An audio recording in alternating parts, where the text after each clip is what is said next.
Hello, I'm back with another video talking about why I personally took a gap year. So first, let me talk about what I've been doing. So from October of 2020 to pretty much June of 2021, I studied for the Mcat. So that took about maybe 8-9 months, and I really took that time to really go through all the content, really study all the sciences. If you want to watch how I did my Mcat studying and just my week by week grind and suffering, you can watch the other videos on my channels. Pretty much that's what I did from October to June. After I finished my Mcat, I started to scribe. And I plan on scribing until my application year, which will be in 2 years. For now, I'm currently still planning on pretty much just scribing for 2 years because right now where I scribe at a family medicine clinic. And I'm really happy with where I am, and I really like the doctor and the staff that I work with and the patient population. So that's what I plan on doing for now. And scribing is pretty much, you're just dictating the notes of the patient and you're writing the doctor's notes pretty much. It's a pretty eye-opening experience. If you want me to make a video about my family medicine scribe experience, please leave a comment below and like it and all that jazz. Also, in my third gap year, because currently right now I'm in my second gap year, my third gap year, which will begin in 2022, I'm considering applying to Americorps. And so for those who don't know, Americorps is pretty much US government sponsored volunteering. You get paid a stipend to go to a specific area that's usually underserved, and you volunteer at various tasks. The specific program I'm looking for is called National Health Corps. And so National Health Corps, I think there's like 5 different locations, one of which is in San Francisco, but there's also locations in Pittsburgh, Philadelphia, Florida, Chicago, and Delaware. And you are pretty much put into one of these nonprofits or one of these underserved clinics, and you can serve various tasks. Like I've seen like health educator tasks or patient navigator, COVID contact tracing, and a lot of these it's not exactly really clinical from looking at the description, but it's like really good non-clinical experience. And finally, during my application gap year, I will be attending a Bible school since I'm Christian and I really want to get into my faith. Why should you take a gap year? I think you should take one if you want more experience.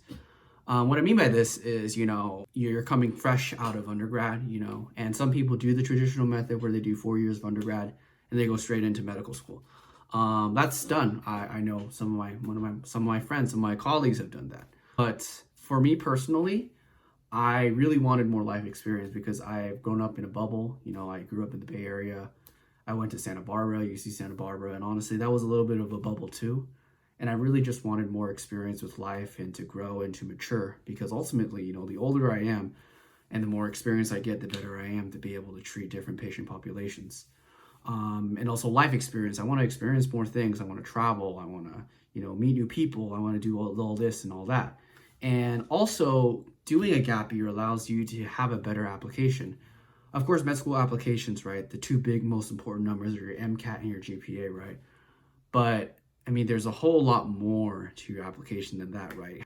Having more hours, which will pretty much translate to having more things to talk about into interviews, having more things you can really put into your activity sections, and having more life experience, especially since, I've seen that med schools, they want clinical volunteering, clinical work, non-clinical volunteering, leadership, they want a hobby, they want all these things. And it's just very, very hard for me to fit that into 4 years of undergrad without, having my grade component suffer. Because those grades and those MCATs, those things are they're kind of hard to improve on. But it's really your extracurriculars that you can improve on the most with a given amount of time. And so taking additional gap years like me was beneficial. I want to be a better applicant, the best applicant I can be for medical school. And also, really, it gives a good break. If you go from undergraduate to medical school straight away, there's pretty much no break besides the 3-month break.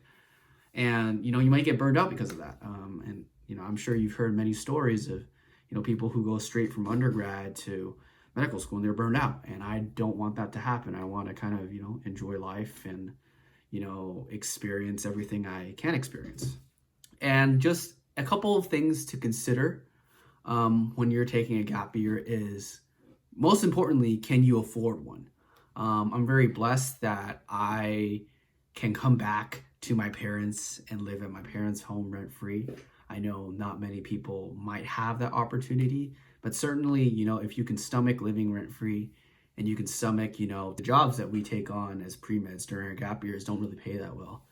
Like a medical scribe is paid pretty much minimum wage, medical assistants and CNAs, they're not, I think they're paid more, but, they're not exactly paid as well as, all the other out of college jobs. So a big question is, can you afford this gap year? Can you afford it? And really that, that just goes back to like, the disparity and opportunity that, we're born into. And, I mean, that's a whole nother conversation for other day, but, that's just something you need to consider. Also, do you need it? Of course, there are people that don't really even need a gap year. If you already have a stellar GPA, stellar Mcat, and you already have, activities that you're already super invested in since freshman year, day one, you have all these things lined up. I mean, don't take one if you don't absolutely need one, And finally, another thing to consider is earning potential. So technically, right, every single year that you take a gap year, you're essentially losing out on a year of attending salary. So by the time I get into medical school, I probably lost out on 4 years of attending salaries. That's about $1 million. I've lost out about $1 million.